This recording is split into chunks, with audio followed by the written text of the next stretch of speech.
Hello. It's Wednesday. Hump day. I can't believe it's Wednesday already. Just had some lovely technical hitches where I had to change the link all of a sudden. So poor Rachel was waiting for me in a completely different green room. Um, so we're both there waiting, just in different places. So that was quite stressful. But we're here. Hurrah. And I've got the lovely, talented, super creative Rachel from Warrillow Studio. So I met Rachel probably a year and a half ago now, I think. It's hard, isn't it? Because we've kind of lost a year through COVID. So it's kind of difficult to remember where we're at, isn't it? That's better. Yeah, I've got a proper view now. Yeah, so it's difficult to remember where we're at. But I went to one of her fascinator making shops with a friend. And it was amazing. It was so cool because you get to make this stuff and it looks good. So it was like even I made something that looked good. So I was like really chuffed with that. So without further ado, let's bring in Rachel and talk about all things creative, crafty, and calm. Because that's what I'm interested in. It's that relationship between our creative side and being able to help ourselves in terms of calmness and mental health. So I thought Rachel would be a brilliant person to talk about that. Hey, Rachel. Hello. There's a little delay. There's something going on with my internet today. So apologies in advance if we're getting a bit of a go slow on things. Don't know what's wrong with it. But yeah, here she is. So give us a little potted version of you. Tell us about you. So I'm a milliner. So I make fascinators and hats, sometimes ready-made, perhaps for a commission. Generally, people are going to a wedding or sometimes the races. I also, as you said, I teach workshops for groups and flower crown activities at hen parties. I write craft tutorials for magazines. I do a bit of writing as well about creativity and crafts and what have you. And I'm also a paper crafter these days as well. So I'm working on a lot of new workshops and some products to launch hopefully in September. Brilliant. Because it's like it's a whole new world for me, really, because I'm not a terribly crafty person in terms of making things with my hands. I can see things, I can visualize things, but I'm not that great with making. So for me, it's just mind-blowing to think that people actually make hats and fascinators and things like that, because they look so impressive, don't they? And it's just like, wow, someone actually had the talent to make that. So that's what really impressed me about the work that you do.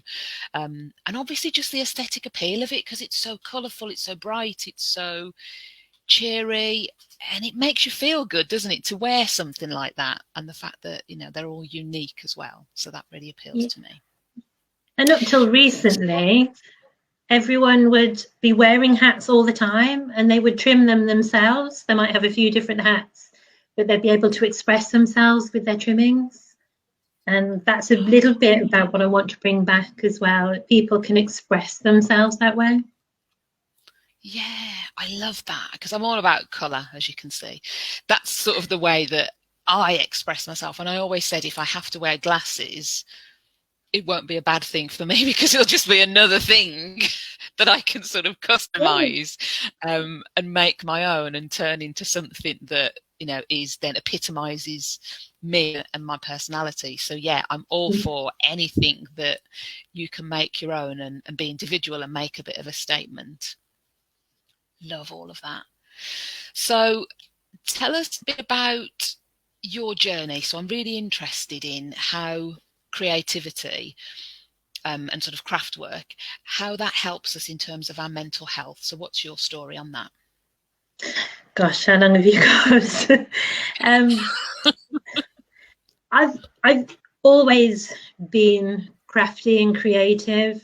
I think everybody is. When we're a small child, they love to paint and draw, and they don't care about the outcome, whether it's good enough. They just love to do it. And I think it's such a shame that we kind of lose that as we get older. But so I didn't really flourish at school generally. So I did A levels, but not very well, and just ended up leaving that, going into work. And I did loads of job hopping. I would maybe last 6 months in a job, and then I'd be on to the next one. And I was quite lucky I could do that at that time, because it'd just be impossible these days, I'm sure. So I did office work. I worked with children. I became a healthcare assistant, and it was always a bit of a joke, with friends and families, like, oh my God, what are you doing now? You're trying that. I love that as well. Yeah. You'd see somebody once a year, and every time you'd be doing something else, or you'd have a new idea to go on to something. But the one thing that has always been consistent for me has been crafting. It could be different types of crafting or art, painting or sewing, or, all sorts of different things, but always something creative. And that was kind of my downtime. It kind of grounded me. So when the rest of life was quite erratic, that's what I could come back to and kind of immerse myself in. And while I was doing all these jobs as well, I got married very early. I think I was 22. And that lasted 10 years and was pretty miserable and toxic. So I finally got out of that. And I had this time of real upheaval, kind of lost a couple of cats. I had 4 cats, and 2 of those died. I had to move city, move job, everything that could change changed. And people would say to me, oh, you're doing so well, you're coping really well with this. And I did. Then I met Dave, my husband, and we moved in together. I got a new job, settled into that. And when everything had kind of calmed again and settled, that's when I went to pieces. So I ended up having a couple of months off work, and with anxiety and depression. And during that time, it was again getting back to my creative side. And I was making fascinators by this time. This is about 7 or 8 years ago. And that was a real therapy for me during this time. So I was off work, and it was one of the worst times of my life, but also one of the best, because most days, other than seeing medical professionals, I could just really focus on making lovely stuff. And that's when I thought, you reassess things, don't you, when something major happens. And I thought I really need to make some changes to my life to kind of protect my mental health long term. So that's when I really decided.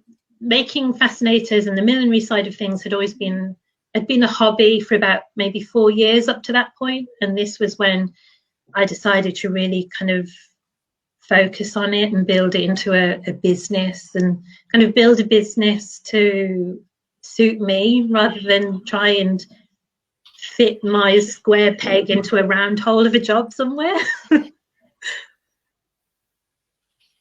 Yeah, I know exactly what you mean. And it feels like that sometimes, doesn't it? We kind of shoehorn ourselves into the shape of what's expected, what's normal in inverted commas, what suits the masses. And we are all different and unique, and need different things, are motivated and fed and thrive on different things. So I love that, because it's quite scary, isn't it? And I experienced a similar thing when I set my business up last year. It did feel like incredibly invigorating and energizing and so exciting, but also, oh my God, what have I done? So it's like really scary at the same time, breaking that mold, isn't it? Yeah. Oh, it's such a roller coaster. whether you do it part-time, even alongside a job. I mean, I did it gradually. I didn't jump in both feet. So I Mm. had this hobby business. I launched while I was still I was working part-time, and then I was luckily able to just gradually reduce my hours before kind of making that break totally. Mm. Yeah, being self-employed, having a creative business, such a roller coaster. And it's such a personal thing as well. You know, you're creating things and putting them out there and hoping people like them. And, you know, oh, it is really scary, but you get the best natural highs from it as well. So yeah, it is totally a roller coaster.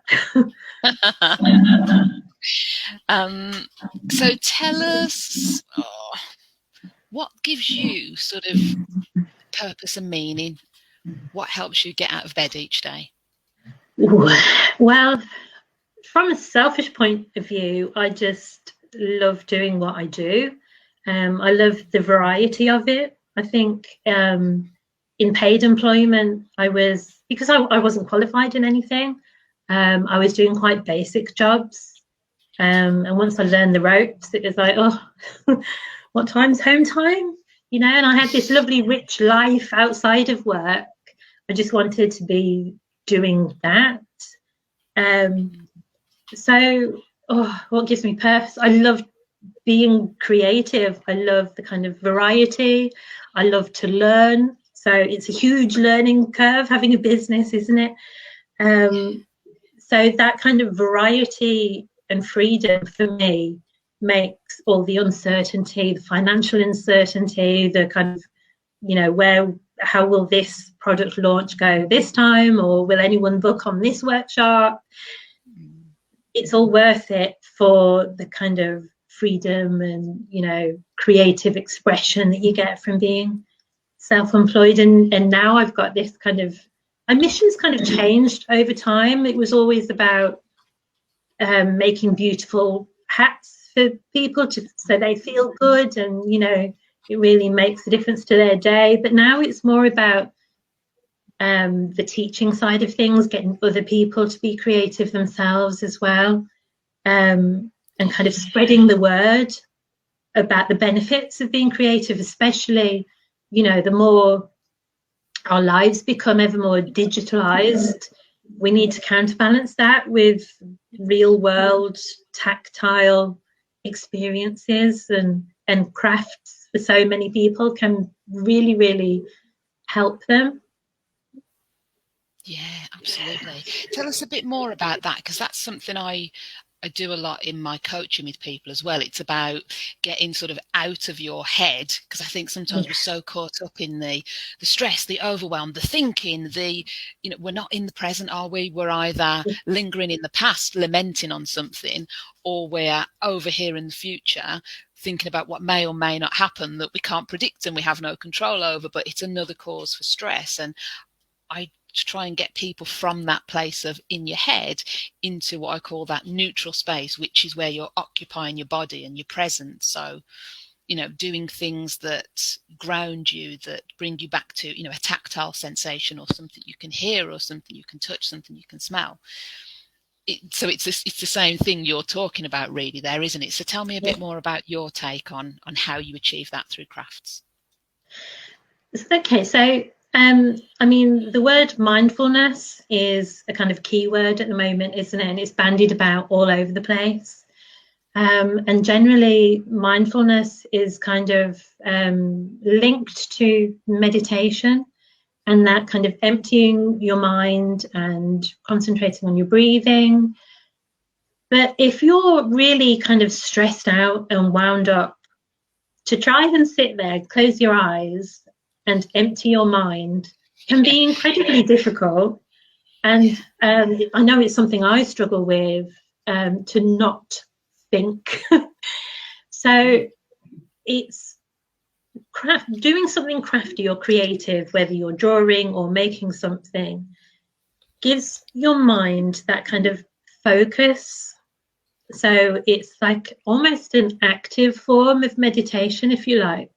And it's been shown to have the same kind of shown scientifically to have the same kind of benefits, calming benefits, lower stress levels, because you are, just because your fingers, your brain is going to your fingers and you're focusing on creating something. And that just means you get time out from the wider world and whatever else is going on. It enables you to just put it to one side. For, it'll still be there, but for now you can just relax and lower all those stress levels. And then at the end of it, you have something tactile that you have created. It wasn't there before. Nobody else could have created what you do. I mean, all workshops, if I have 8 people in a room and I'm showing them the same techniques, we're using exactly the same materials, their final piece, whether it's a fascinator or a piece of art or something made from paper, it's always different to everyone else's. And that's just your kind of expression, your skills and talents coming through your fingers into this kind of thing that is there in front of you. And it's just amazing. It's so almost addictive when I run these workshops and you see people who are a bit unsure, maybe a bit, like yourself, oh, I'm no good, I'm not crafty, I can't do this. And then at the end of the day, they've got something. It's like, wow, I did this. It's such a feel-good thing. And we can be so hard on ourselves, especially women, being so self-critical and talking to ourselves in a way that we would never talk to a stranger, let alone a friend.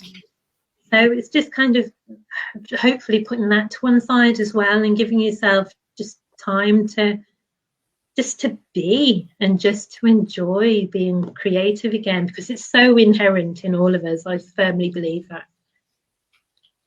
Yeah, I think you're right. I think going back to what you said at the beginning, it's sort of, we're all born with it, aren't we? We all have a natural curiosity and desire to explore and create and do all that stuff. And it's just sort of, life happens. We experience the knocks and the scrapes and the blows, and it somehow knocks that out of us, or maybe deprioritizes it for us. So it's lovely that there are people like you to help people to rediscover it and allow it to kind of bloom again, because that's a really beautiful thing. And I like what you're saying about everyone's results are different as well. So you're showing them one technique using one material, but everyone's end result will be slightly different, and that's because of their unique source that they add to it, isn't it? So what's yours? What's your kind of superpower or unique quality that you like about yourself? Okay, so this is something I've really kind of struggled with over the years. So around the same time I launched Warrillow Studio, which is about just over 4 years ago now, I also had a diagnosis that I am autistic. So I was just watching a TV program with Chris Packham one day, and he was talking about he'd recently been diagnosed with ASD, which autism spectrum disorder. It was known as Asperger's. It's the same thing, but it's not a term we generally use anymore. And it was ringing so many bells for me. It's like, oh my gosh, maybe this, applies to me. So I went down the medical route to get a diagnosis after doing lots of reading into it. And I think that was it was a huge moment for me. I mean, the nurse who said to me, yes, we think you are autistic. He said, this will change everything and it will change nothing at all. Anyway, that sums it up perfectly.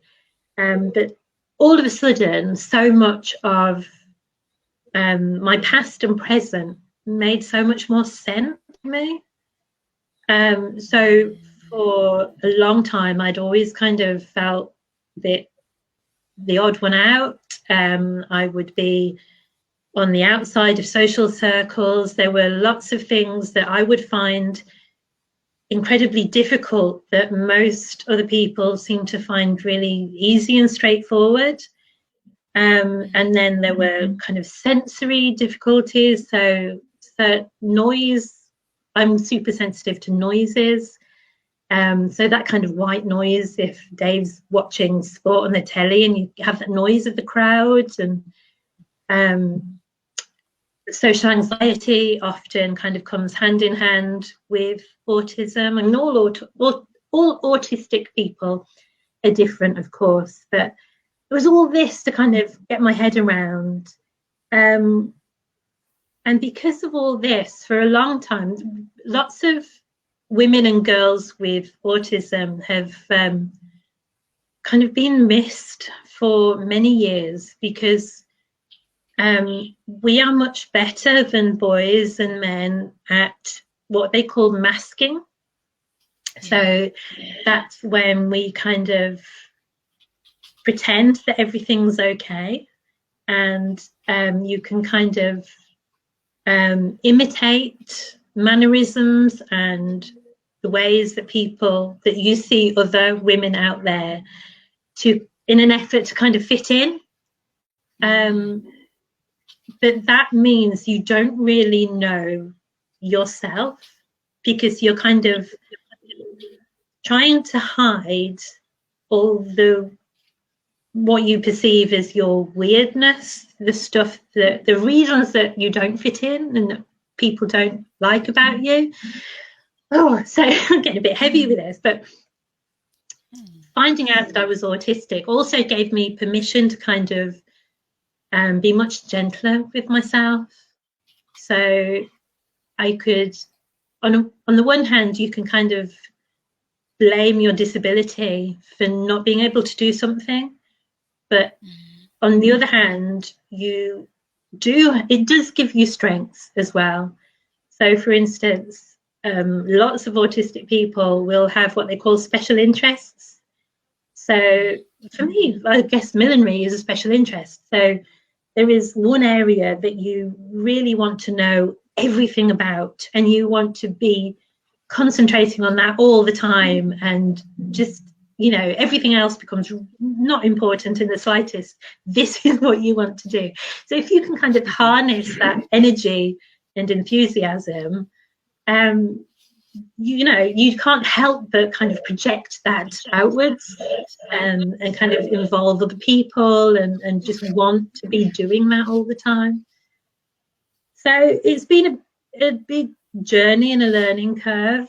So I would say, I'm still learning what I can do, what drains me, what fires me up, both as a person and an autistic person. But yeah, it's kind of, I am definitely learning to harness the positives as well, and be gentler on myself with the negatives. Yeah, I love that. That makes it all the more kind of unique, doesn't it? That you have these challenges that some other people don't have. Yeah, that's really. I mean, we all have challenges, don't we? Whether you're neurodiverse or neurotypical. Yeah, and it's just being self-aware. Whatever you have to deal with in life is always a learning curve.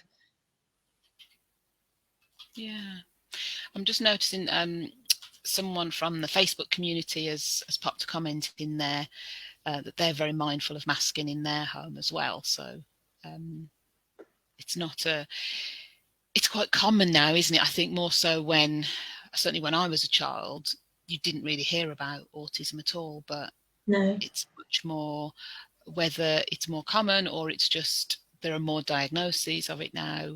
It's being recognised. Before, autism was believed to be purely a male condition, because women and girls are very, very different in the traits of their autism.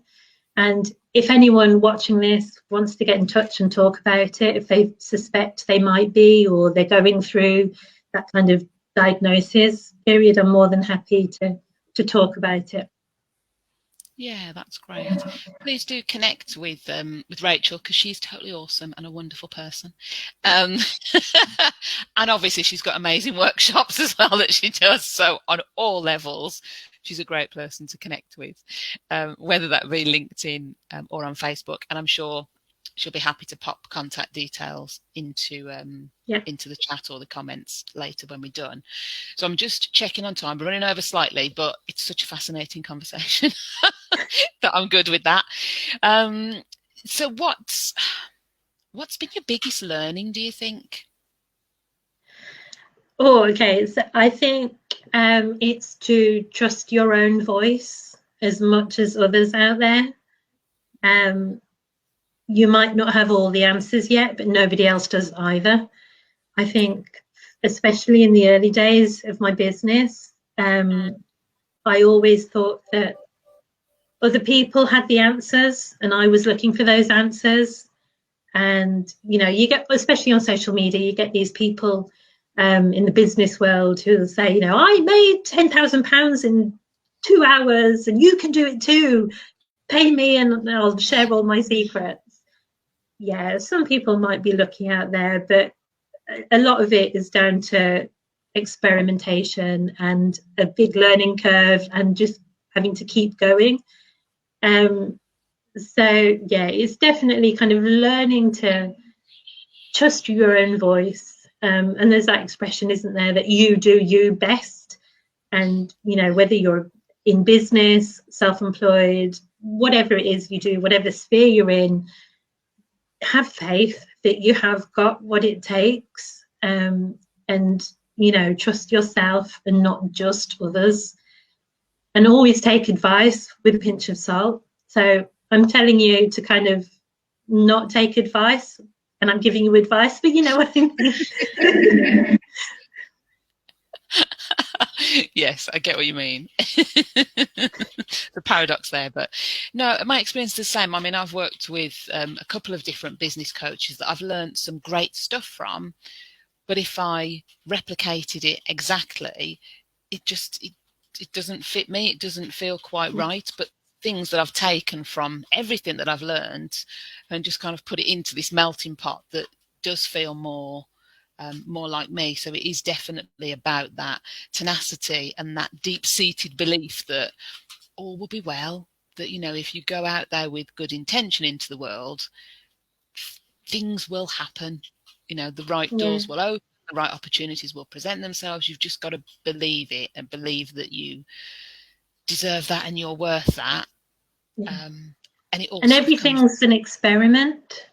So, you know, try it and see. Yeah. You know, don't just go for the theory. Try it, see what happens, and then make a judgment from that about your next step. Yeah. And that's what makes it fun too, isn't it? It's the getting your hands dirty. It's the getting messy and trying stuff. Theory is all very well, but yeah, there's no substitute for the jumping in the puddles and experiencing the practical elements of stuff. So, final question: what? And you might have covered it in that answer, really, but I'm more interested in what sort of tips, tricks, tools, anything like that you've got that you can share with people to improve their lives, generate a bit more happiness or calm or anything at all. What would you advise people? So for me is really learning to enjoy the small things, you know, the small everyday things. You know, I love to sit in my studio and watch the birds on the bird table. And when it comes to creativity, if you wanted to have more creativity and craft in your life, try to let go of perfectionism, especially if you're starting something new for the first time. Because if you just allow yourself simply to have fun with it, I mean, something new, you're never going to be brilliant at first time, but if you enjoy it and you keep doing it, that's when you'll just get better. So enjoyment has to come first, and not to be as kind to yourself as you would to somebody else. If somebody had gone to, I don't know, a pottery class for the first time and showed you the pot they'd made, you wouldn't ever say to them, that's rubbish, that's the first time and it's not perfect. That's your first one, that's amazing. We've just got to train our inner selves to be less critical and more encouraging, and just go with it, enjoy it, and then beautiful things will happen. Yeah, I second that absolutely. And the scientific research that that backs that up, that when we attempt something new for the first time, when we attempt it in the presence of positive emotions, so things like joy, curiosity, awe, fascination, happiness, anything like that, there's a much higher chance of us enjoying the activity and wanting to do it again than when we approach it with trepidation and anxiety and and fear around it. It absolutely has a stronger outcome, and as I say, we're more likely to do it again. So whether it be trying exercise for the first time or whether it be doing something crafty, you're absolutely right, letting go of that need for it to be perfect first time and just immersing yourself in that essence of the child, and just going, yeah, let's roll our sleeves up and let's just do it however it turns out. I can only get better at it, so the sooner I dive in, the sooner I can I can learn it and improve it and master it and create magic. Yeah, and if you're really nervous about trying crafts for the first time, and just to kind of stick a toe in the water, if you do have any children that your own children or children you can borrow, just do a craft session with them and kind of learn from their attitude to crafting or painting or whatever it is. Just dive straight in and see what happens and just enjoy it, because they don't care about the end result. They just love it, whatever happens. Yeah, absolutely. Oh, I love it. We're ending on a good high. I love it when that happens. Um, so we're just over 1 o'clock. And I know I always like to finish at 1 because it's lunchtime, my favourite time of day, next to dinner time. Any of the food time periods within the day are my favourite times of the day. So I will bid you all farewell and have a good rest of the week. And as I say, check out Rachel on social media channels. She'll pop a link in there. And if you can, get to one of her workshops, because from previous experience, they're very good. So until next time, catch you later.